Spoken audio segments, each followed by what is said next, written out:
अस्सलाम वालेकुम। न्यू नात मनकबत सुनने के लिए हमारे यूट्यूब चैनल रिजवान तारिया ऑफिशियल को सब्सक्राइब करें और बेल आइकन को प्रेस करें ताकि हर मजीद आने वाली न्यू वीडियो की नोटिफिकेशन आप तक पहुंचती रहे। जिस्मानी वञण थियो जनाब जो आ मेराज हुजूर जो बरहक आ। जिस्मानी वञण थियो जनाब जो आ मेराज हुजूर जो बरहक आ। हर पर्दो हटी वियो हिजाब जो आ, हर पर्दो हटी वियो हिजाब जो आ मेराज हुजूर जो बरहक आ। जिस्मानी वञण थियो जनाब जो आ मेराज हुजूर जो बरहक आ। जिस्मानी वञण थियो जनाब जो आ मेराज हुजूर जो बरहक आ।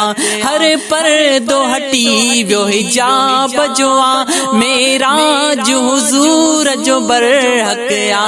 जिस्मानी वञण थियो जनाब जो आ मेराज हुजूर जो बरहक आ। ओ भला कीअं वयो ऐं काॾो वयो ही गौर करण गुमराही आ। भला कीअं वयो ऐं काॾो वयो ही गौर करण गुमराही आ।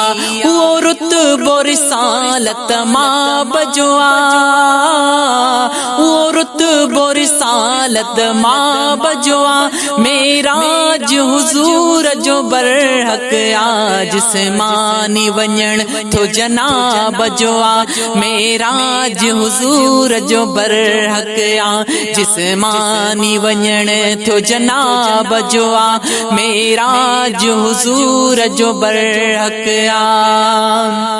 सुब्हानल्लज़ी असरा जो भली तफसीर पढ़ी तस्दीक जैं। सुब्हानल्लज़ी असरा जो भली तफसीर पढ़ी तस्दीक जैं।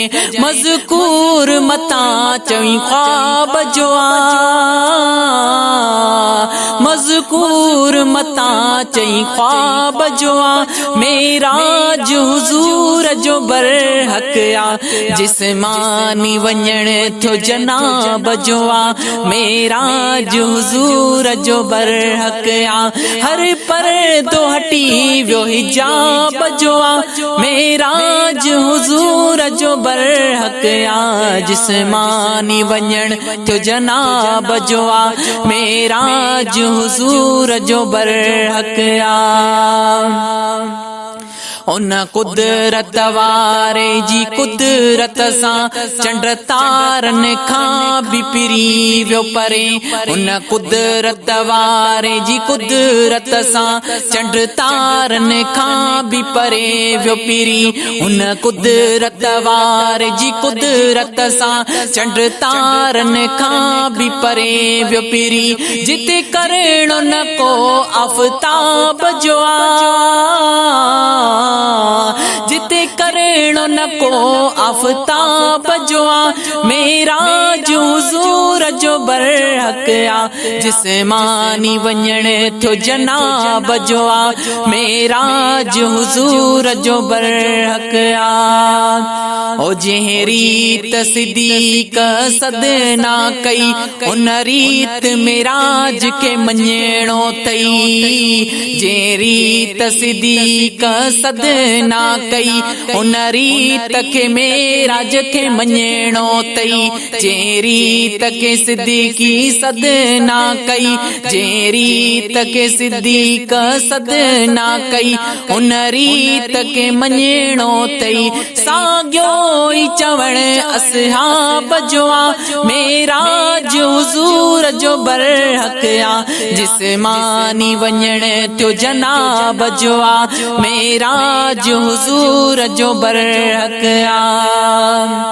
मेराज शरीफ बयान बयान करे अच अज़मी जमात जूं ठार दिलियूं मेराज शरीफ बयान करे अच अज़मी जमात जूं ठार दिलियूं लाजवाब किसो लाजवाब जो लाजवाब किसो लाजवाब जो मेराज हुज़ूर जो बरहक जिस्मानी वञण थियो जनाब जो मेराज हुज़ूर जो बरहक हर परदो हटी वियो हिजाब जो मेराज हुज़ूर जो बरहक जिस्मानी वञण थियो जनाब जो मेराज हुज़ूर जो बरहक